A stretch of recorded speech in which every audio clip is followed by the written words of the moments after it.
Hello.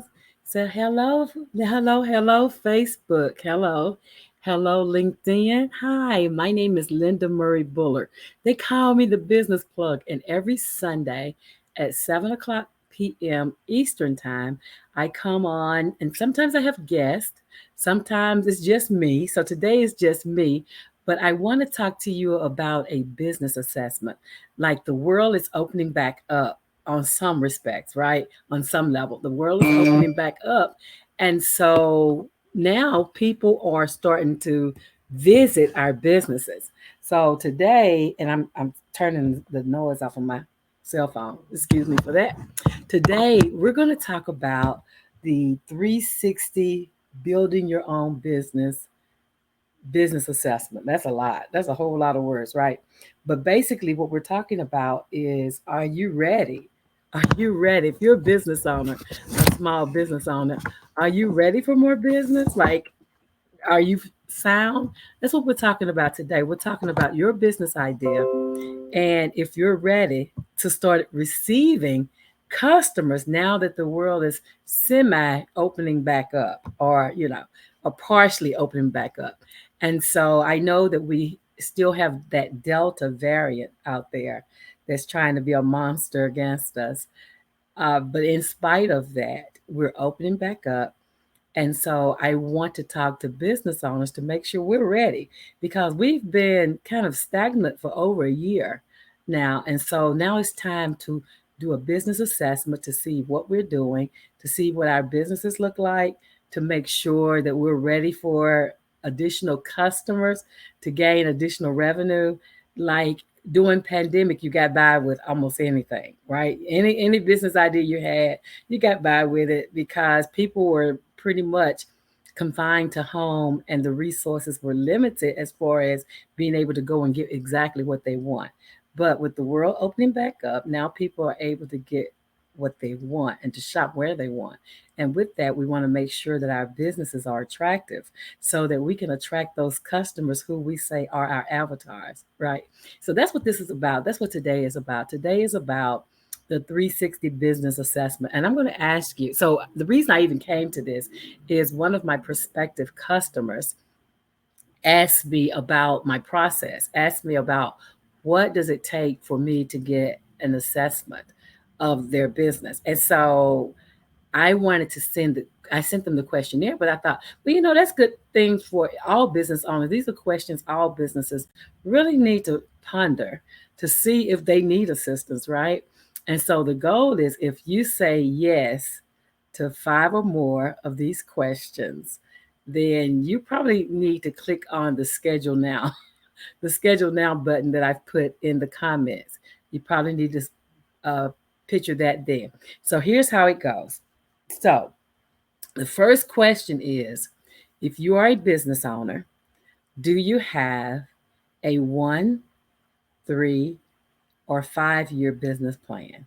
Like, do you have a vision plan of where you're going, where you're taking your business idea? And it's a yes or no. So the vision plan is writing out the specifics about your business, like a business plan. Do you have a business plan that's 1, 3, or 5 years?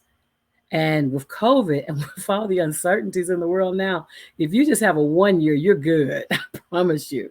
But if you're talking about getting new customers, getting new partners, or getting new investments, then you're going to want to at least have a 3 year plan. So if you have a 1 year plan, you're fine if you're not looking for partners or investments. But if you're looking for partners or investments, you need to have at least a 3 year plan. Some will require a 5 year plan, but with all the uncertainty, I can't imagine anybody wanting 5 years because we don't even know what's going to happen next week. Let's long 5 years from now. So, do you have that? Yes or no? Do you have a 1, 3, or 5 year plan? The next thing is, do you have identifiable? Have you identified measurable goals and understand where you fit best in your company? A lot of times we have what's called owner's arrogance, and it's where the business owner, like, I worked for Joe's Hot Dogs, and so I can run a hot dog stand. I don't need anybody to tell me how to run a hot dog stand. And so we have what's called owner's arrogance in that we think I know how to do it already. I have it in my head. I know what to do. I don't need nobody teaching me. I got this. And so a lot of times we become the we become the bottleneck in our own business ideas because we are growing the business according to our own knowledge, right? And so we're limiting the ability to scale and to grow because we want to be everything. But here's the thing: all of us are good at something, but none of us is as good as all of us together. And with that in mind, think about it. So if you are good at math, then that's wonderful. But if you're good at math and kind of so at writing, that's not so good if you're doing your own writing. Because in your mind, you're thinking, I got this. I'm great at writing. But in all actuality, if you're not great in writing, then you probably should stick with the finances, the math, the things that you are good with, and then outsource or employ someone who's good with the writing. Because wherever you're weak, like wherever that is that you're weak, somebody else is pretty strong in that area. And so being prudent means that you will take on teammates and employees who are good at what you're not. Like that just makes good sense, right? And so number two is, do you have identifiable, measurable goals? And do you know where you, as the business owner, fits best? Where do you work? Where could you work in your genius and be comfortable and not have to stretch and go home with a headache every day? Like, where can you do that as the leadership? And these are leadership questions. So, the leadership, this is for you. Looking at yourself, look, self reflecting, being self aware is where would you work best in your business? And it may be that you're a great salesman. It may be that you're not good at numbers and you're not good at writing and you're not good at the marketing and sales and all that stuff. Maybe you're good at promoting, selling the business, which is wonderful, which is a great attribute to have. So then that means that you should be the sales staff, and then you have to hire somebody for those other aspects of your business. Can you transform problems into solutions? Like, are you a problem solver? So some business owners are great problem solvers because they see opportunities in everything. And so that makes them great problem solvers. However, there are some business owners who, the minute a customer complains, they look at that as a bad thing. And then they get in their emotions and then it goes south really quickly. But if you are good at customer service, then you resolving the problems is paramount. That's where you need to be. But if you're not good at customer service, then you probably want to form that out to somebody that is. And what that looks like is a win-win situation in the end. You saving the customer, like you're not firing your customers. You're not, because customers are hard to get. And if somebody had already raised their hand to say yes, then that's what you need. You need somebody who can say yes and help you to retain your customers. So I have a comment here. Hello from Paris in my company, OBA, Open Business Africa. Hey, it's opportunities for the world. Let's go for winning synergies in business. Ambassador Kita. Well, thank you, Kita. Thank you so very much for joining me today. So yeah, so this is about business assessment. So this is an opportunity to look at your business. And I'm on the leadership questions. So the first leadership question was, if you have 1, 3, 5 year goals, and are you clear on your established core values? And let me tell you about the core values piece of that question. So the core values are why a lot of times business owners are haggling prices. They are having to train their rearrange their business models because they get a customer and the customer say, well, now instead of doing it this way, I need you to do it that way. And they're having to literally bend over backwards just to retain a customer. Those high maintenance customers, we all know who they are. They come in the door demanding we change our business model. Well, let me tell you about those people. Those are people whose core values probably don't match up with ours. They are people that shouldn't be our customers anyway. Like they should go to the people who already are set to handle their business models already ready to address what their needs are. But a lot of times, especially when we're starting out, we think every customer is a good customer and we want all the customers, right? And we don't understand the power of firing customers. Like if it's not a good fit, then it's not a good fit. If our core values don't match, if the things that you do are outside of the scope of my business. I remember teaching a class, and one of the young ladies, she was a coffee was going to be her business. She was going to have a coffee house where people could hang out, kind of like a Starbucks or a Barnes and Noble deal, where you can drink coffee and read books, hang out, work, that type of thing, a cafe kind of deal. And she was very clear on the different coffees that she would have based on her research of what coffees were popular and what coffees taste good. Like she was a coffee connoisseur. And so she had her model all dressed up and ready to go. And I sent her out because I always teach business owners to go out and talk to your public. So I sent her out to go talk to her prospective customers. And she was doing her research, trying to garner what she thought would be great blends and brews of coffee. She was out doing her research, and then she ran across one potential customer that said, "You should be doing teas." And this customer had just about switched her whole business model to include teas. And I'm like, why? That's not what you were out there for. So a lot of times, if we're not firm on what we believe we should be doing, we can in getting our research for our businesses, we can run across something and get totally down the rabbit hole doing something that is outside of our scope, right? And so the thing we want to do is to not do that, is to be very clear on what we do and how we do it, and have those core values that we have put in place of how we do business. And so even when you're doing your research, that young lady was doing, even when you're doing your research, like if somebody tells you, well, you're coffee and they're telling you to do tea, you already know, well, that's outside of my scope, but I will listen, and then I'll put it in a parking lot. If I can use it later, I'll go back to it. But if it's not inside of what I'm doing today, then that's information that's not of value to me at this point. So just understanding and being very clear on your mission, on where you're taking your company, on the vision of your company. Again, having a 1, 3, or 5 year vision plan for your company. The second question was, I am effective with my time management and I understand where I best fit in my company. Again, a lot of business owners, we don't know.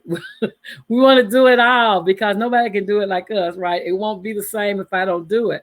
Well, the thing about that is you have to turn loose. Like you have to be able to delegate. Any successful business that scaled and grew had a team. And so in order for you to get a team, you're going to have to be very comfortable with knowing that while this person may not do it like I do it, she'll definitely do it at some point where it's acceptable to me. Hey, Donna, can't wait to get you on the show, Ladybug. Hey, thank you for joining me.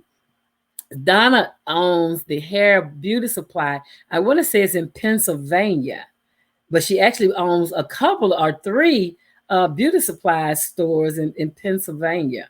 So yeah, so make sure you connect with Donna, and make sure you connect with Keisha too. They joined us today. But yeah, so getting back to what I was talking about, making sure that you are good at time management is a big thing. Like time management if you cannot manage your time will definitely manage you. And so having great time management skills, because when you're on the job, there's somebody telling you when to go, what to do, when to do. But when you are, you're in PA, great. It's telling you what to do, when to do it, how to do it, where to do it. Somebody else is doing all that telling. But you as a business owner, all of that falls on you. And so if you are not a good time manager, your time will manage you. Let me just tell you. The next thing is, are you able to transform problems into solutions that are win-win? So the customer wins and you win. You win if you maintain the customer, because ideally, if they've already visited your business, then they're saying yes, they want to do business with you. So how can you maintain the relationship even when things go wrong, as they will, because none of us are perfect. And so there are times when even in our best attempts, something goes awry. And so how do you savage that relationship? Absolutely, absolutely. How do you savage that relationship so that you maintain the customer relationship even after something bad has happened that's in or outside of your control, right? So just knowing that. So that's number three. Number four is I routinely stay abreast of new trends and changes in my industry. Now, this is one here where when I'm doing business plans with business owners, a lot of business owners have not considered what's going on in their industry. Like they're disconnected from their industry. They're not a part of an association. They're not a part of where they can get downloads of information to help them do business better. And they're like a silo somewhere out here rogue doing what they think is best. And there are industry standards for all industries. Like you can do association of, and you'll find enough associations out there forever. That's association for everything. And being close to an association is going to help you. So are you a part of association? Do you keep up with your trends and the industry norms? And then I can balance my work and personal life, work life, personal life. Do you have that balance? Keep in mind, if you say no to more than 5 of these, then you need to make an appointment with the link. Okay. Those are 6 questions I asked you. And now we're on to number 7. Hey, Margot. Yes, honey. Yes, Margot. You know, Margot is a podcaster. So you really need to tune into her podcast. Connect with her too, especially if you are wanting to start a podcast. Then absolutely, absolutely. We need to, and Donna, what you said, in this changing world, we have to keep up with what's going on, not just in our local neighborhood or in our local city, not even just in our state. Like we need to know what's going on hot in our industries, and you do that by connecting with associations. Okay, so next thing is we're going to talk about finances. Okay, so you as a business owner, finances, can you say yes or no to these questions I'm asking you, or these statements I'm making? Does this apply to you or not? So this next one is I am confident about our cash flow and its predictability. I'm confident about our cash flow and its predictability. And what that really means is you already know every month what your cash flow is going to be. Every single month, you know exactly what you have coming in. You know exactly what it's doing when it's in your business, and you know exactly how it's going out. Like you can predict it. You already know, so you can already budget for it. And if you can do that right now, you are good because we're still partially coming out of the exit side, hopefully, of COVID. And things have been so uncommon. So if you know your cash flow and know its predictability, like that is, it leaps ahead of a bunch of people. Okay. So it's a yes or no. The next thing is I conduct regularly scheduled monthly, quarterly, and annual reviews of our income statement, our balance sheet, our cash flow statements, our budgets, and other key financial indicators. Is that a yes or no? Are you keeping up with what's happening in your business? Like, do you already know what's going on in your business? Hey, Renee, how are you, dog? Thank you for joining us. Do you already know what's going on in your business? Is that a yes or no? As far as the financial records, are you staying on top of those? The next one, number 3 under finance, is I develop and monitor our annual budget and cash flow plan in accordance to our company's plan and vision. Like, is your financial plan tied to your overall business plan? What does that look like? Is that a yes? Is that a no? And so the next part, one more question in finances. I adjust and communicate with our team based on my regular review and reporting of our company's finances. Now, let me ask you, if you are in business and you have a team, are you keeping your team abreast of the financials, or is that something that's hidden just for the business owner to know? How are you doing it? Are you being so that they can see how their work is impacting your company? Are you making sure that they understand what it looks like? Like a lot of people, a lot of businesses closed and their employees were surprised because they didn't even know that the business had gone red, right? So keeping your employees aware of the financial status of the bill gives them confidence in, okay, I have a job, I have a place to go, I can, I can go ahead and buy that house, I can go ahead and buy that car, I can go ahead and put my kids in college. Like understanding that you're don't be so close chested with your finances. No, you don't open the books to them, but there are certain indicators, financial indicators, that'll help your employees to have confidence in the business, that you're not going somewhere, that you're here to stay. So are you sharing and making sure that they're abreast to that? Yes or no? That's the finances. Let's talk about sales. I know where my clients are, how they think, and how I can best help them.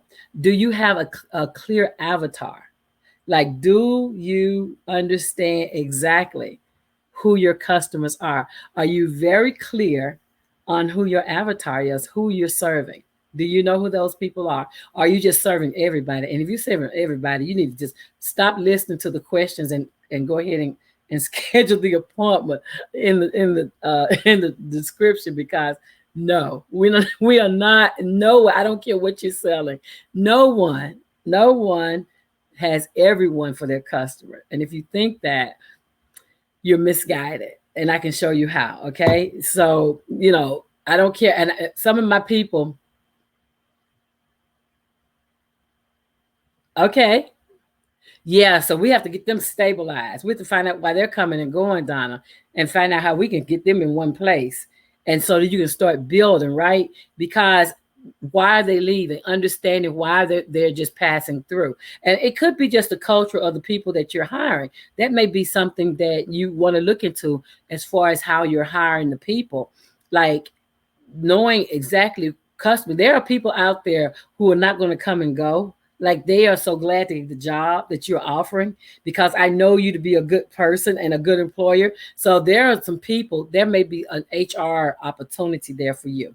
But yeah, we can talk about that offline. But yeah, but understanding what your what your employees, getting their buy-in. Like a lot of times people be on a job and say, well, it's just a job. I was looking for one when I came and I'll be looking for one when I leave. That person's attitude is probably never going to change. But there are people out here who are trying to build a career and who want some level of confidence in their employer that you're going to be around so that they can do things in their lives, right? When you're skipping all over the place, chances are you're not trying to buy a house. You're not trying to get a car, put your kids through college. You're not doing any of that. You're just bouncing around and you're pretty much, whatever the flavor of the day is. But there are people that are settled, that have purchased houses or have plans of purchasing houses, and they really want reliable employment. And so if you can share with them, well, we're stable, this is what's happening, and then they can watch how their impact is growing the business, how their impact is helping you to get the things that you want for your business. So yeah, so understanding that. The next question is, I understand and communicate my value proposition in a language that works best for my clients. A lot of business owners, and I'm a business strategist, so I get to talk to you guys. And a lot of you are about you. and while that's a good thing, I guess, but you are about you. And so when it comes to your customers, you're not really thinking about how can I do this for my customers? What have my customers in mind? Okay, and now I don't have my plug and they're telling me my battery is going down. So I'm gonna hold it for 1 second. I will be right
Now, woo, that was something different. My apologies for that.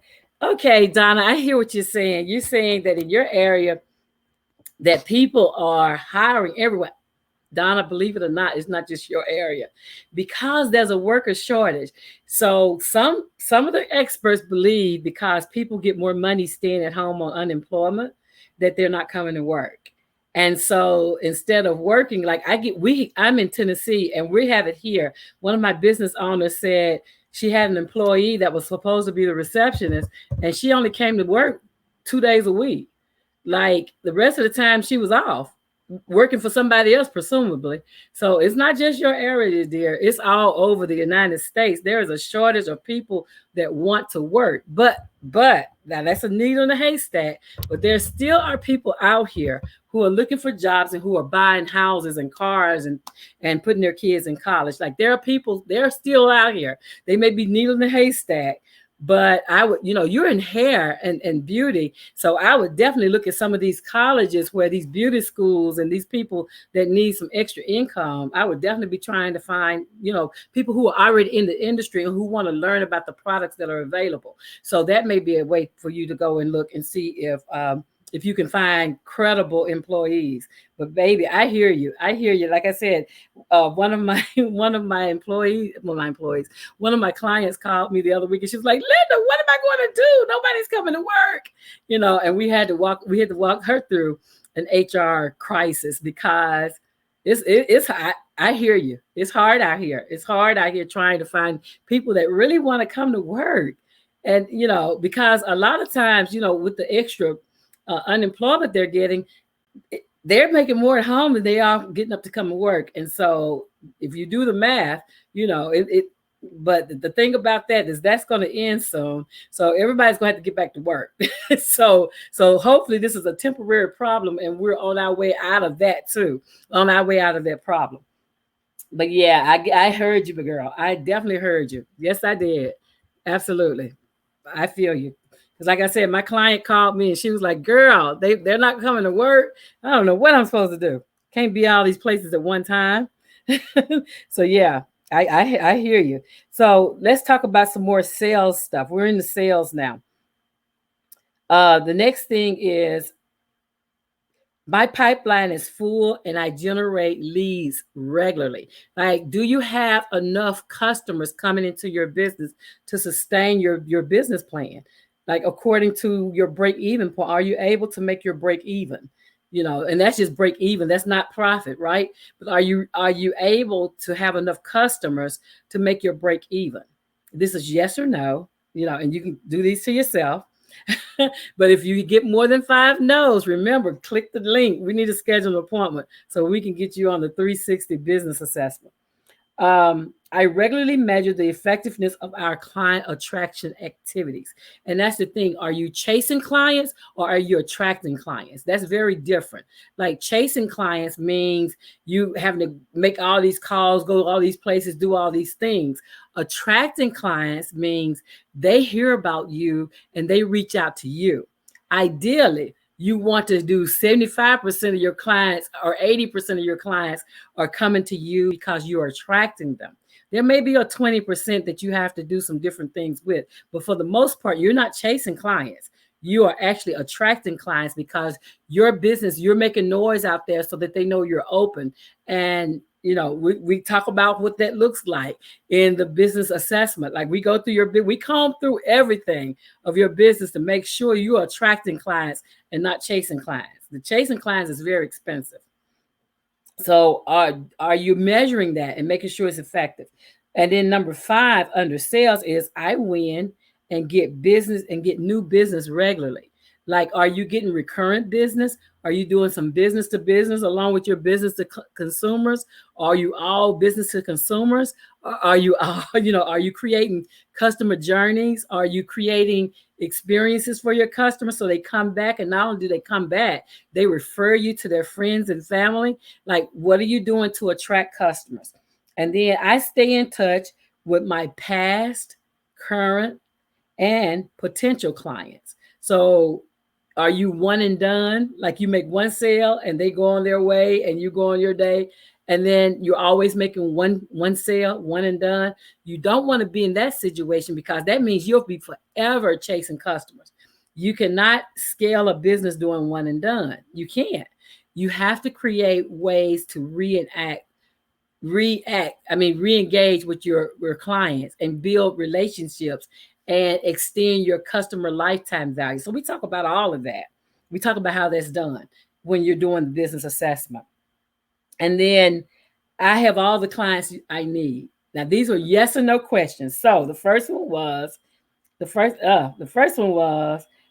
that you know where your clients are, how they think, and you know how best you can help them.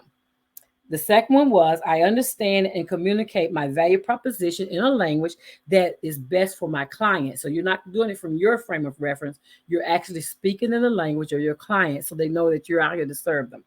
The next one is your pipeline is full and you are generating leads regularly. The next one is you understand and communicate. No. I regularly measure the effectiveness of our client attraction. You're doing client attraction and you're not doing client one and dones. No one and dones. we're gathering information. We're doing all kind of things. But yeah, and we go through the assessment to make sure you have those things in place so you can get repeat clients, because it's easier to keep a client than to keep always trying to get new clients. Okay, so we teach you about that. You win and get new business regularly. And the final question was I stay in touch with the past, current, and potential clients. So if you did 6, 7 under that, yes, yes, yes, yes. Hopefully you don't have 5 that knows yet. Most of your revenue is not generated by your own personal sales efforts. Like, you don't want that as a business owner. You don't want that every sale that comes in has to be due to your hard work. Like, you want to have things in place where there's automation, there's teamwork, there's salespeople. Like, it shouldn't be all on you, because what if you have a bad day or you get sick? What does that look like for your business? So you want to do things that automate some processes, that do things a different way. And then we'll talk about that too. And then number 8 is you have all the clients you need, yes or no. And these are questions you're going to ask yourself. I am not prying. If you get to 5 and we need to talk, then I put the link for us to do that. And then customer client fulfillment. So the first question there is, you always deliver the wow experience for your customers. Like, do they know to come back? Are they coming back? Like, if you give people experiences, they'll be back. If you give them nice experiences, they'll be back. So are you creating experiences? Yes or no? I am very satisfied with the quality of your products and your services. Are you satisfied with what you're putting out into the world? Are you doing an MVP, which is the minimum viable product, meaning you're just putting the bare minimum out there and it's not your best, but it's just something to get you started. So is that what you're doing? Or do you have a viable product out there and it's not minimum viable, but it's actually a product that you're proud of, that you're proud to present? What are you doing? Is that a yes or is that a no? And you get to decide. And then I am satisfied with the amount of repeat customers that you have. Do you have repeat customers? Yes or no? Are you satisfied with that number, whatever that number is of repeat customers? Are you satisfied that your customers keep coming back? And the next question is, I get a lot of referrals. And people refer to me, right? I get a lot of referrals from existing customers. Are your existing customers referring people back to you? Do you get tagged in social media a lot by different people? Like, if they know that your industry, somebody's asked a question and it relates to your industry, are they tagging you and letting you know, hey, this person does it? Are you getting tags like that? Are you getting any like that? Are you getting any referrals? Are you, like the other question that said, all your sales come from efforts that you're having to do? Is that the problem? Like, that, because that is problematic if you're the only way you can get business. Like, nobody's referring you, nobody's calling you unless you go out and call people, nobody's coming. That is an issue. So how are you ranking these? And then the final one is I am confident that we can meet and effectively manage our business capacity. Like your capacity is at a level that you can handle it. So, one thing about people that go on Shark Tank or go on TV with their businesses, a lot of them haven't done the framework of their infrastructures. So when they go on, Dr. McDiva, I love Dr. McDiva. Shout out to her. She was on Shark Tank. But I sat in a training session with her in the mid of June, and she talked about how, people want to go on Shark Tank, but a lot of people that go on Shark Tank actually go out of business. They go out of business because they don't have the infrastructure to handle the influx of all those customers at one time. And so because they don't have systems in place, it crashes their website. You hear that all the time. Like when Oprah used to have her show and people would come on, they would say, "Oh Lord, Oprah crashed my website." Like that was a going thing when Oprah had her show. But now with Shark Tank and shows like that, it can still happen. Like, can you handle 11,000 people being on your website? Will your website sustain that? Like, do you have 11,000 products to sell? Thank God that Dr. McDiva had talked to other people before she went on Shark Tank. And she told us, so what happened? I don't know if you know her, but I was trying to think of her name. I can't even think of her name. Dr. McDiva. I'm sorry. I know you about Dr. McDiva. I'm sorry. And that's not your name. Your name is Anika. Your name is Anika.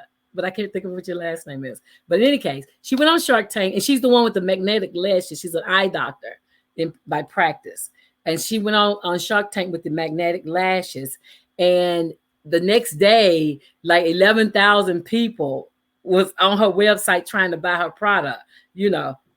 Thank you, Donna. That's her name, Anika Goodwin. Thank you, Donna. Woo, help a sister out, Lord. Help a sister out. But Dr. Anika Goodwin, that's her name. We call her Dr. McNeva. And so Dr. McNeva went to Shark Tank. She had the magnetic lashes. And the next day, she was like, if I had not known what to do, that would have put me out of business. So a lot of times we want the notoriety of being on Shark Tank, but we don't have the inventory. So if we go there, and I can tell you, I actually pitched on Shark Tank, but they don't do services. They only do product. And I don't have product, but I have services. But I actually pitched on Shark Tank. And one of the things, the application that you sign up to go talk to the producers, one thing it says, do not have your reason for wanting to be on Shark Tank due to marketing, because the people who are on Shark Tank already get marketing. So that's a given. So they ask you, why do you want to be on Shark Tank? And you have to tell them, why. And it can't be about you want to get marketing, because that's a given. People that go on automatically get the marketing piece. But yeah, but understanding. Yeah, thank you, Opulence MD. Those are those magnetic lashes that were on Shark Tank. But she had like 11,000 people the next day after Shark Tank. 11,000 people hit her website at one time. Like, can your business sustain that? Would you still be in business, or would that put you out of business? But yeah, being confident about your business's capacity. A lot of us want it, but can you stand it? Do you have to hire some people? What would that look like? If you went on Shark Tank and 11,000 customers visit your site or wanted your product, could you handle that? What is your capacity? How many customers can you handle at one time? You need to be confident in that. You need to understand what that is. So we teach you about that as well when we go through your business. So let's talk about your management, and that's just wrapping it up. So the management piece of this is I can see my company and our systems as products, not the commodity or service we sell. I can see my company and our systems as the product, not the commodity or the service we sell. Like, is that a yes or no? Number two is my team and I are clear about how we do it here. Like, is everyone on your team clear, very clear about what you do and how you do it? Do you have SOPs in place, right? Standards of procedure, statements of procedure, standards of procedure. Do you have those in place? If God forbid you should get COVID, or you get hit, or you're unable to work, can somebody pick up behind you and keep your business going until you're able to jump back in? Or is your business totally reliant on you? And if something should happen to you, that's it. Like, is that a yes or no? Have you thought that through? So yeah, that's one of the questions. And then another one is, my team and I are clear about how we do it here. The next one is, my team is clear about our company vision and how they fit into the plan. Like, have you told your employees how they fit into the plan, the big scheme of things, right? Because people want to be secure. These are insecure times. And can you add some type of security to your employees to let them know that you're going to be around, that you're not closing? I today was at church, and somebody talked about how in another church somewhere, how the pastor's gone and the people didn't know, like nobody had a clue that he was leaving, and he's the pastor. I mean, that's how the business, that's the same thing that would happen to your business if they come in tomorrow and you're closed. Like, are you keeping them abreast of how things are going? Do they know what your vision is? Do they know when you meet your goals? Do they like I don't, again, I don't say open all your books and let them read all your books. I'm not saying that. But I'm just saying the bottom line of sales. Do they know how many sales you made? Do they know what your break even point is? Do they know how many sales you need to make just to break even? Right? What that goal looks like, because that's including how they get paid. So, getting their buy-in and getting them to understand, this is how many we need to sell. These are how many widgets we need to sell every month in order for you to keep your position here and this company to stay the doors open. So just understanding what the break even point is, and then understanding how to share that with your company, with your team. And another is, my team delivers consistent results for our clients. Do you have a standard procedure for handling your clients? When you go to every Chick-fil-A, I don't care what Chick-fil-A you go to, you get the same greeting. You get the same experience. I don't care where you go. If you go to one in Tennessee, you go to one in Georgia, you go to one in Florida, they all are the same. Do you have a Chick-fil-A kind of business model where everything is being happening? It's the same. Like, every customer, every client gets the same treatment time and a time, regardless of who's serving them. Have you been that specific, that clear with your business? Like training your staff and making sure your staff know exactly how to handle. And you do that with those the SOPs. You do that with, this is how this should be every single time. Being very clear. What I learned in management, I worked in management for a while. And what I learned in management was, when I gave the expectations clear, like when my staff understood clearly what my expectations were, even though those expectations may have been higher than what they were used to, once I set the goal and I told them, this is where I want you to be, people broke their necks trying to get there. Like, they would come in, Miss Linda, I'm this close. Miss Linda, I mean, broke their necks to get there. People who never had been successful under other people, all of a sudden were making these numbers. They were like, are those real numbers? Yeah. Because when you teach people exactly what you want from them, most people come to work, and they come to work to do the work. And if you show them how to do the work well, which gets to the training piece, right? So most people just say, well, this is what you do, this is how you do it, and they walk away from it. But the correct way of training your staff is, first you do it, then you do it with them, then you watch them do it, then you let them do it, and you walk away from it. But the first thing that we negate to do most times is, we don't do it for them. Like, we don't show them how it's done, and then we don't do it with them to make sure they understand how it's done, and then we don't watch them do it, and then just let them have it. We mostly go to that third one. We just let them have it, and we tell them, I want you to do this, this, this, and this. But we don't show them, and we don't do it with them, and they're not really clear. When you are very clear with your staff, they will surprise you. They will be, they'll do it every single time. Every single time. Just learning how to train people. Like, I've been training adults since 95. So learning how to train people. And I've had a lot of success in a lot of different industries, training people, training adults. And so I know that works.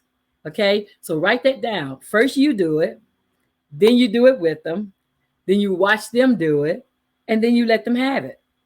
Like, making sure that they understand exactly what the expectation was has worked for me every single time.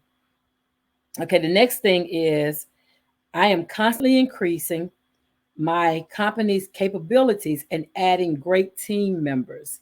And again, we may need some help from an HR specialist. Like there's some basic HR. I worked in HR for a while as a trainer of a Fortune 500 company, working, hiring, interviewing. Yeah, funny interview. I can write a book about the interviews, about the things people say in interviews that you be like, "What? You really want to tell me that?" But I can tell you, but just the basic stuff I can help my clients get through. When it gets to very specific stuff, I have people I can send them to who that's their thing.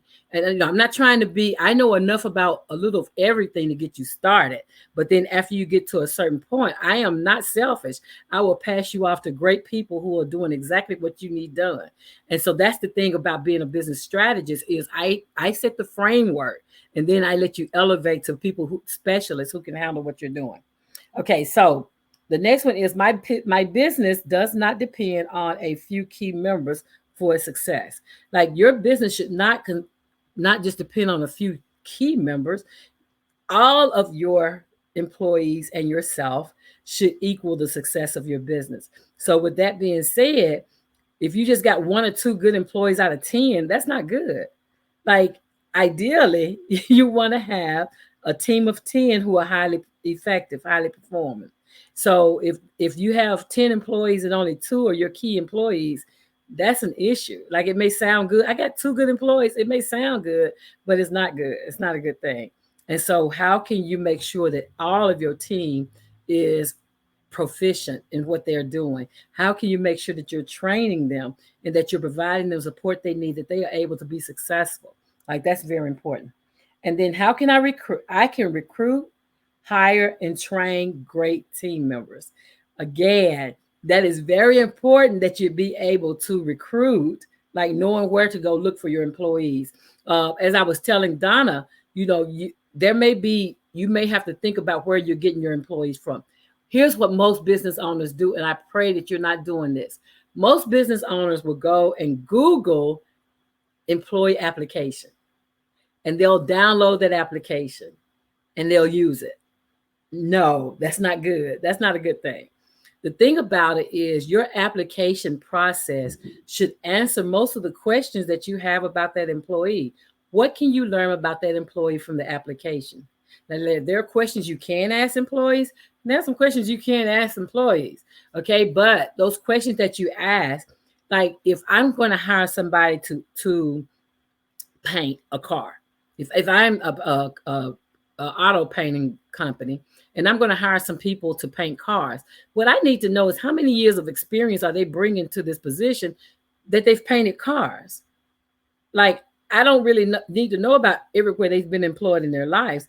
I am just very, very concerned about how many years of experience have you had painting cars, because that's what I need, right? So it doesn't do me any good to learn about you being a fry cook for somebody else. Like that's not important to me.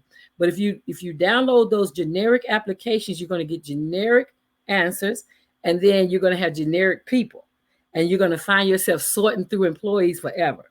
Okay, so making sure your application, your onboarding process meets your need. Make sure that your interview questions, that your application, like everything from the time they learn that you have a job, should be very specific in showing you exactly what you need.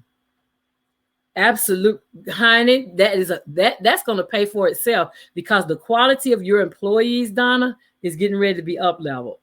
That is a good thing. Hire it out. If you don't know how to do it, you don't have to know all this. Like most business owners, we have owner's arrogance, and we don't want to help. We don't. If it's not done by me, it can't be done, even though I do it poorly. That's not good. That's not good, right? That's not good. So being able to delegate, I love that, Donna. I love that she hires somebody to take care of that. That's one less word. You're getting a professional, which that is their strength, right? You're getting a professional who is bringing on exactly who you need. Watch her retention go down, her retention rate. Her retention rate goes up, and her attrition rate goes down.